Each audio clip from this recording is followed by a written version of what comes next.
আম্মু অনেকগুলা রিং করে ছিঁড়ে গেছে। 9 বছরের ছেলের উপর 1 লাখ টাকা ঋণ। কিন্তু বাবা কি বলেন? আব্বুর একদিনে 600 টাকা 700 টাকার ওষুধ হয়। ওটা আমি দেখি। অনেক টাকা কামাইলে সবার আগে ঋণ শোধ করবো। তার মানে বাবার দায়িত্ব তার উপর পড়েছে। বাবা ফুসফুসি নষ্ট, কিডনি নষ্ট, তার জন্য বাবা কাজ করতে পারে না, তাই আমি কাজ করি। মঞ্চে যে একটা কিছু কিনা নিয়ে যাবো, ওটা পারি না। ওটা কিনবো, ওটা কিনলে যে আব্বুর ওষুধ কিনতে পারবো না, তার জন্য নিজের শখের জিনিস কিছু কিনতে পারতাছি না, তাই কি বাবারে যা কিনা দিতেছি তাই বাবা অনেক খুশি, বাবা শান্তি লাগে। আমিও মাঝে মাঝে চেতা দুই একটা বোকা মুখা মারি যে আপনি আমার লগে চেত দেন। আমি যাত্রীর সাথে ভালো ব্যবহার করছি, যাত্রী আমাকে 500 টাকার নোট দিছে, আমি করছি যেটা আমাদের ভাঙতি নেই, আপনি ভাঙতি দেন 5 টাকা। ইয়াতলা নামবেন 25 টাকা, 5 টাকা ভাঙতি দেন। পরস্তাদের তো ভাঙতি লয়ে দিছি, উনি আমার খুশি 200 টাকা বকশিস দিচ্ছে। একই রুটি এগুলো থাকে গাড়ি 400 300 ডেলি আমার 400 300 কাজ করে টাকা করাই। ওই টাকা দেওয়া হয় না, ওগুলো ঘরে দিতে হয়। আব্বু অসুস্থ, বাসায় আমার ছোট ছোট 3টা বোন আর আমি একলা। আমরা 3 বোন, আমার 1 ভাই। আমি সবার ঘরে বড়, বোনরে আদর করি। আব্বুর দ্বারে টাকা দিয়ে আব্বু ওষুধ আনে, ওগুলো কিছু আইনা দেয়, খেলনার প্রতি ওগুলো আইনা দেয়, ওগুলো ওরা দিয়ে খেলে। আমি কিছু দেওয়ার সময় পাই না, আমি তো আর সারাক্ষণ কাজে থাকি। যা টাকা পাই এটি আব্বুর ওষুধ কিনতে লাগে। 5+ স্টার রেটিং প্রাপ্ত দেশের সর্বোচ্চ বিদ্যুৎ সাশ্রয়ী ও eco friendly Walton AC. Walton air conditioner, smart comfort এখন নেক্সট লেভেলে। বোনরে আদর করতে পারলে পারি, না পারলে পারি না। তাই রাত্রে এসে ঘুমায় যেতে হয়। সকাল সকাল আসি, রাত্রে দেরি করে যায় না, রাত্রে 11টায় 12টায় যাই বাসায়। আসি সকাল 6টা। কখনো ভর্তি হয়নি, স্কুলে ভর্তি হয়নি। আমার কোনো বন্ধু নেই, যা ওরা স্কুলে পড়ে, আমি স্কুলে পড়ি না, তার জন্য 2-3 মাস হয়েছে এই কাজে আসি। এই কাজে আসছিল আমার আব্বুর জন্য একমাত্র।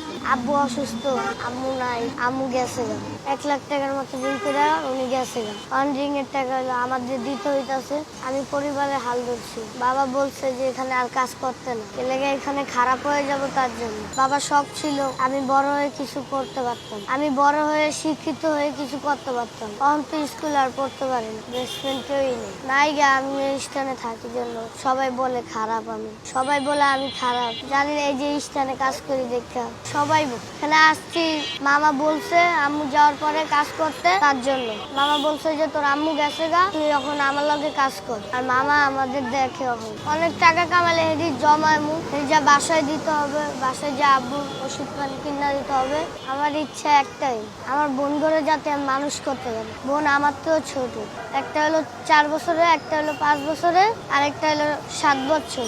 আমার বয়স নয়। জাতিরা গালি দেয়, কত কিছু করে, অনেক সময় আছে থাপুরও মারে, তাও আমরা কিছু কই না। আঙ্গুরে বাবা খোর গাঁজা খোর বানা দেয়, ভাড়া চাই সুন্দর মতো ভাড়া দেয় না, এই নাইমা ভাড়া দেয়। প্রথম দিতে ভয় লাগছিল কাজে, পরে আস্তে ধীরে শিখছি।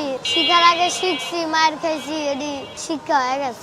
প্রথম আমি যে সময় ভাড়া কাটছি, ওই সময়কে আমার ওস্তাদের ভাড়া ভুল হয়ে গেছিল।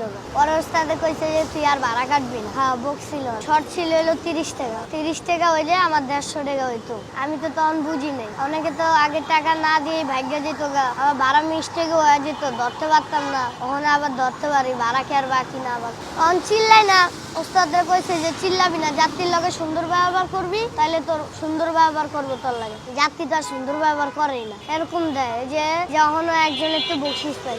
সারাদিন চিল্লাচিল্লি করা যে মঞ্চে যে একটা কিছু কিনা নিয়ে যাবো, ওটা পারি না। ওটা কিনবো, ওটা কিনলে যে আব্বুর ওষুধ কিনতে পারবো না, তার জন্য নিজের শখের জিনিস কিছু কিনতে পারতাছি না, তাই কি বাবারে যা কিনা দিতেছি তাই বাবা অনেক খুশি, বাবার শান্তি লাগে, আমারও শান্তি লাগে।